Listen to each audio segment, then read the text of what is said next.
अस्सलाम वालेकुम दोस्तों, उम्मीद है आप खैरियत। मैं हूं इकबाल, आप देख रहे हैं मेरा YouTube channel Iqbal tech TV. तो आज हमारे पास एक रिसीवर है L3510C वाला। तो ये देखें ऑन पे रुका हुआ है, तो ये रिसीवर आगे ऑन नहीं हो रहा। तो इसमें क्या प्रॉब्लम है, इसको जल्दी से रिपेयर करते हैं और देखते हैं कि इसके अंदर क्या फॉल्ट है।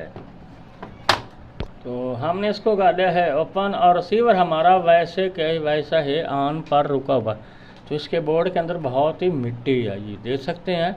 हो सकता है इसमें रेजिस्टेंस पैदा हो गई हो, जिसकी वजह से ये रिसीवर ऑन नहीं हो रहा। तो हम सबसे पहले इस रिसीवर का बोर्ड को अच्छी तरह से साफ़ करते हैं और उसके बाद देखते हैं कि हमारा जो रिसीवर है वो ऑन होता है या नहीं। सबसे पहले हम इसके सप्लाई वोल्टेज चेक करेंगे, फिर इसका बोर्ड को सफाई करेंगे इस बोर्ड की। ये तो दोस्तों हमने मीटर को कर लिया है एडजस्ट, और सबसे पहले हम इसके सप्लाई वोल्टेज चेक करते हैं।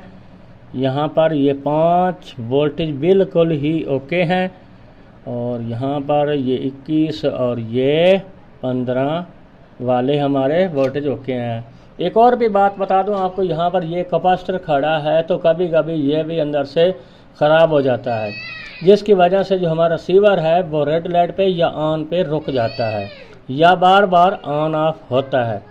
तो अब इसके जो अगले वोल्ट हैं वो चेक करते हैं। यहाँ पर 1 कुछ पॉइंट होने चाहिए, यहाँ पर देखें तो ये वोल्टेज भी हमारे बिल्कुल ओके हैं। तकरीबन यहाँ पर कम वोल्टेज हैं लेकिन फुल वोल्टेज नहीं है।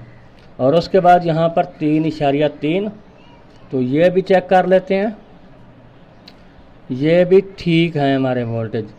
तो ये वोल्टेज बिल्कुल ओके हैं। और उसके बाद 1.8 पॉइंट वाला रेगुलेटर पे चेक कर लेते हैं, तो ये भी वोल्टेज है इसके बिल्कुल ओके हैं। यहाँ पर हमारा जो हाथ है वो हिल रहा है, इस वजह से ये काम आउट हो रहे हैं। तो इसके तमाम वोल्टेज बिल्कुल ओके हैं, और जो हमारा रिसीवर है वही ऑन पे रुका हुआ है। तो सबसे पहले हम इस बोर्ड की सफाई करेंगे। हो सकता है इसके अंदर रजिस्टेंस का फॉल्ट हो। रजिस्टेंस यानी कि इसके अंदर जो मिट्टी है वो करंट को रोक देती है, कुछ पल्सों को रोक देती है।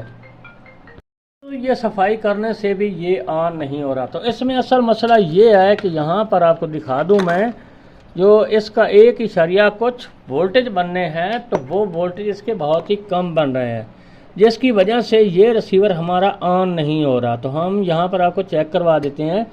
यहाँ पर देखें 1 अब 3 पॉइंट है, 1.10 पॉइंट तक होने चाहिए। यहाँ पर पहले 97-98 दिखा रहा था। तो अब हम क्या करेंगे, यहाँ से एक कैपेसिटर लगा लेंगे इसके वोल्टेज बढ़ाने के लिए, क्योंकि इसका S15 भी यहाँ से निकाला हुआ है। तो यहाँ पर 1.88-85 पॉइंट से एक डाई वोल्ट लगाकर यहाँ पर इसको करंट दिया गया है। तो जिसकी वजह से ये रिसीवर कभी ऑन हो जाता है और कभी नहीं ऑन होता। तो हम इसको यहाँ पर एक कैपेसिटर लगाते हैं और फिर देखते हैं कि यहाँ पर जो हमारे वोल्टेज 1.10 बनते हैं या नहीं, और रिसीवर हमारा ऑन होता है या नहीं।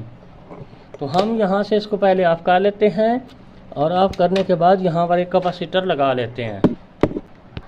जी तो दोस्तों हमने इसके अंदर कैपेसिटर लगा लिया है 10 वोल्टेज 50 220 UF वाला। तो अब हमारा ये रिसीवर ऑन हो जाएगा। तो हम आपको ये ऑन करके दिखा देते हैं, ये फ़ौरन ही ऑन हो जाएगा। तो जूम इन करके आपको दिखा दें, इतने में ये रिसीवर ऑन हो जाए। तो यहाँ पर देखें जी, हमने एक कैपेसिटर लगाया है और उसके बाद ये हमारा रिसीवर फ़ौरन ही ऑन हो जाएगा। अब हम यहाँ पर आपको वोल्टेज भी चेक करवा देते हैं। तो ये देखें जी, हमारा रिसीवर ऑन हो रहा है। तो अब हम इसके आपको वोल्टेज भी चेक करवा देते हैं। तो ये देखें जी, जो कैपेसिटर लगा हुआ है, तो रिसीवर हमारा ऑलरेडी ऑन हो चुका है, ये देख सकते हैं। तो उम्मीद है हमारी वीडियो आपको अच्छी लगी होगी। तो हमारे चैनल को सब्सक्राइब भी कर दें और साथ में घंटी के निशान को दबा दें, ताकि हमारी जो भी वीडियो आए तो उसका आपको नोटिफिकेशन मिल सके। अगली वीडियो को जनाब, खुदा हाफिज़।